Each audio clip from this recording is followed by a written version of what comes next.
Brothers and sisters, kasagaran problema sa organisasyon o sa pamilya, kaning gihapong brokenness na wala pa na address og tarong o wala pa na healed ang usa ka tawo nga naa niana. Instead of being aware of what is going on while listening to discussions, kasagaran ang mga tao nga broken or wounded usually react automatically according to the emotions nga ilahang nabati while listening to the discussions. So dili sila katarong og paminaw sa discussion mga igsoon because maybe the discussion there triggers the emotion connected to the past experiences. Mao na nga ang brain kanunay mag-process dayon og protection. Ops! Murag maigo ko din na. No? And that's why, while listening, na-stressed na sila.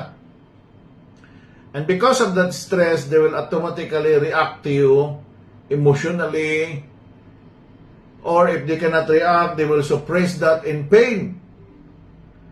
And maybe ilahan ng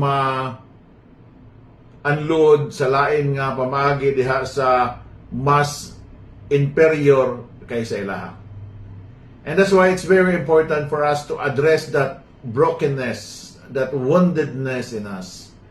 Although dili na mawala sa ato ang memory, but at least while listening to discussions in the organizations, while listening to the discussion in the family, we will become aware that we are now triggered, and the trigger is connected to the past experiences, but you can react calmly and logically because you are aware of what's going on.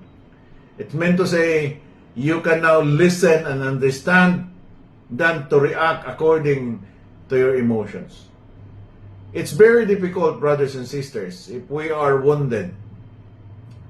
We can understand how painful it is to go through that process again and try to forgive the bad experiences or the painful experiences in the past. Many experience even flashback, and with that flashback they will react, and even the words that we will be using in the discussions will trigger their flashbacks, and that's why sometimes they will react in pain. And if we are not professionals or we are not aware of that, we cannot understand them. Ngano man siya nga nasuko man siya, ning react man siya nga nagsuggest ra man unta ko. Ngano man siya nga nasuko na man siya nga nag-meeting ra man ta. Wala ka kabalo, no? Maayo man to akong intensyon nga no man nalain naman na yung buot, wala ka kabalo tungod kay naa siya ay mga painful experiences in the past nga na-trigger sa inyong mga discussions. And that's why kung mo-appeal ka sa mga organizations, it's very important for you to address that woundedness in you. It's very important.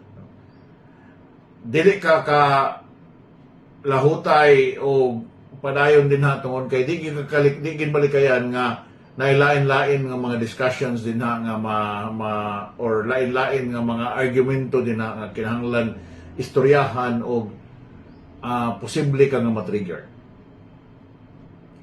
And dili pod pwede nga ang tanang mga tao magbantay na lang sa ilang isulti tungod lang sa imuhang mga imuhang pagka-emotional. Tungod kay it's very difficult no nga bantayan ng tanan. And that's why kinahanglan kita maningkamot nga ma-heal ta dinha sa ato ang brokenness, sa ato ang woundedness. But Jesus again said, "Come to me, all of you who are heavily laden, and I will give you rest. For the yoke is easy and my burden is light."